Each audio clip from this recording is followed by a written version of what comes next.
Welcome back to Shuttermongers, where we unravel the secrets of the wizarding world. Today we're diving deep into one of the most legendary tales in magical history, the tale of the three brothers. This is more than just a bedtime story. It holds the key to one of the most powerful and dangerous sets of magical artifacts, the Deathly Hallows. This tale, published in The Tales of Beedle the Bard, has been passed down for generations.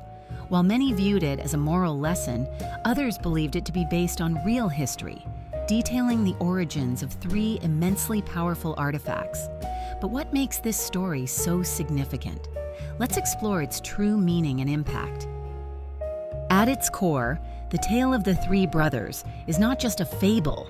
It serves as a parable about the nature of power, fate, and mortality. Some wizards dismiss it as mere fiction, but many, including great minds like Albus Dumbledore and Xenophilius Lovegood, believed it to be a coded retelling of real historical events. The Peverell brothers are widely thought to have been the first owners of the Deathly Hallows, and their legacy continues to shape wizarding history. But before we analyze their impact, let's relive the tale as it was meant to be told. Three brothers, traveling along a lonely, winding road at twilight, reached a deep and treacherous river.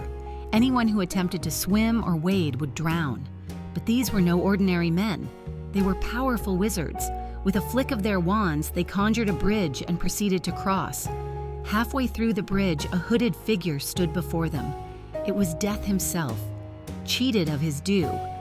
Cunning as he was, Death feigned admiration and offered each brother a gift of their choosing. The eldest brother, Antioch Peverell, a combative man, demanded the most powerful wand in existence, one that could never be defeated. Death plucked a branch from an elder tree and fashioned the elder wand. The second brother, Cadmus Peverell, an arrogant man, chose to mock Death and asked for the power to bring back the dead. Death took a stone from the riverbank and granted him the resurrection stone. The youngest brother, Ignotus Peverell, the wisest and most humble, did not trust Death. Instead, he asked for a way to avoid Death's grasp. Reluctantly, Death handed him his own invisibility cloak. The brothers went their separate ways. Antioch, boasting about his powerful wand, sought out a rival and killed him in a duel. That night, in his drunken arrogance, he bragged of the Elder Wand's power. A jealous wizard slit his throat and stole the wand. Death took the first brother. Cadmus, returning home, turned the stone thrice in his hand, and his lost love appeared. But she was cold, distant, and sorrowful. Unable to bear it, he took his own life. Death took the second brother. Ignotus, ever cautious, used the cloak for many years. When he grew old, he willingly took it off, gave it to his son, and greeted Death as an old friend. Now that we know the origin, let's discuss their true history. The three objects, the Elder Wand, the Resurrection Stone, and the Invisibility Cloak, are real, not just myth. Many sought them, believing that uniting them would make them the master of death. The Deathly Hallows symbol is one of the most recognizable icons in the wizarding world. It consists of a triangle, a circle, and a vertical line, each element representing one of the Hallows. The triangle symbolizes the Invisibility Cloak. The circle represents the Resurrection Stone, and the vertical line stands for the Elder Wand. This emblem was used by seekers of the Hallows, most notably Gellert Grindelwald, who adopted it as a mark of his ideology. Many wizards mistook the symbol for something else, believing it to be a secret mark or a family emblem. However, true believers like Xenophilius Lovegood understood its meaning and actively sought the Hallows. Despite its mystical origins, the symbol serves as a powerful reminder of the choices each individual must make when facing mortality, whether to seek power, defy death, or accept its inevitability.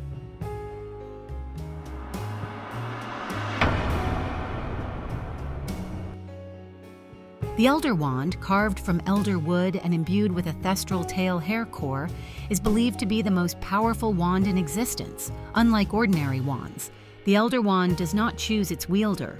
It shifts allegiance through combat, making it a weapon of great bloodshed and betrayal.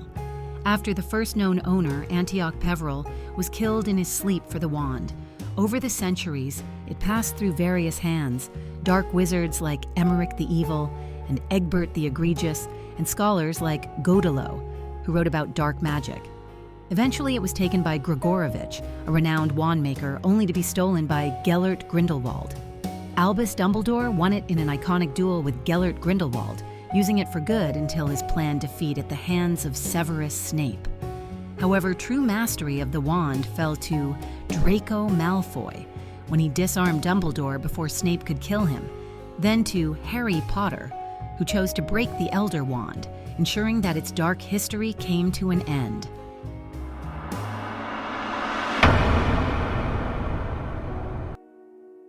At some point after Cadmus Peveril's death, perhaps even by Cadmus himself, the Resurrection Stone was embedded into a ring.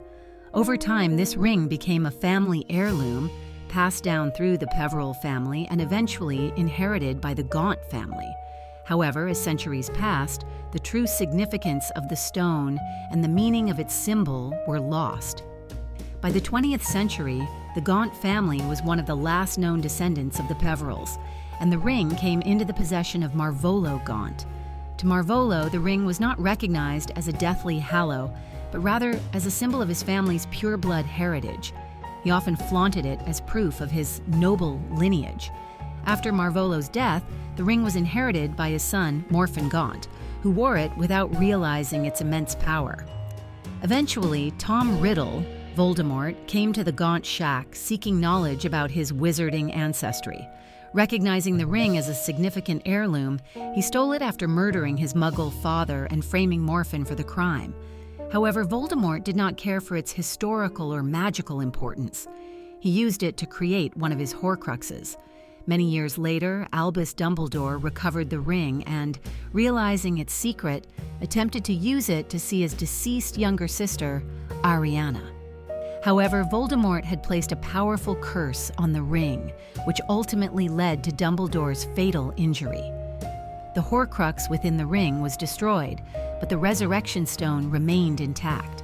Before his death, Dumbledore hid the stone inside the golden snitch that Harry Potter had caught in his first Quidditch match.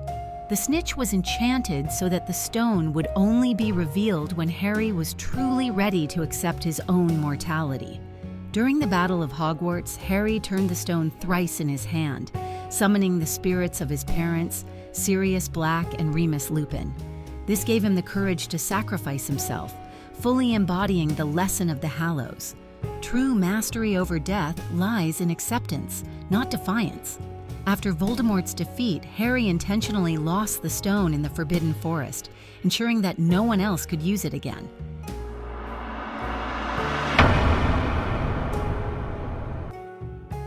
The Cloak of Invisibility was originally passed down to Ignotus Peveril's son. However, as Ignotus's son had no male heirs, the cloak was inherited by his eldest daughter, Iolanthe Peveril. This marked the transition of the Peveril legacy through the female line, as the male lineage of the Peveril family eventually died out. Iolanthe married Hardwin Potter of Stinchcombe, and through their union, the cloak became an heirloom of the Potter family, passed down through generations. By the 20th century, it was inherited by Henry Potter, a notable member of the Wizengamot. Henry later passed it on to his eldest son, Fleamont Potter, who in turn passed it down to his own son, James Potter, the father of Harry Potter.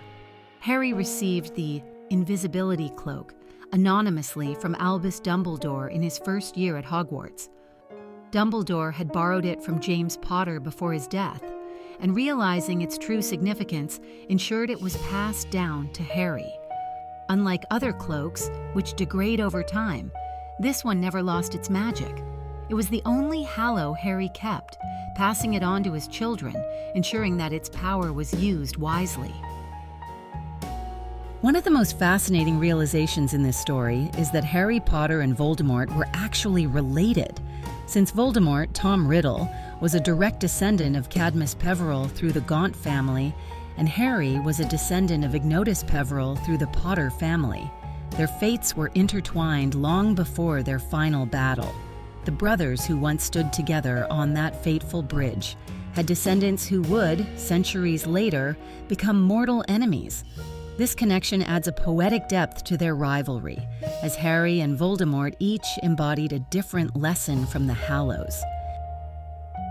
It is also worth noting that Albus Dumbledore played a crucial role in guiding Harry and his friends towards the Hallows, leaving Hermione Granger a copy of The Tales of Beedle the Bard in his will. This subtle clue helped them uncover the truth about the Hallows and their connection to Voldemort's Horcruxes. The tale teaches us 3 lessons: power, obsession, and acceptance.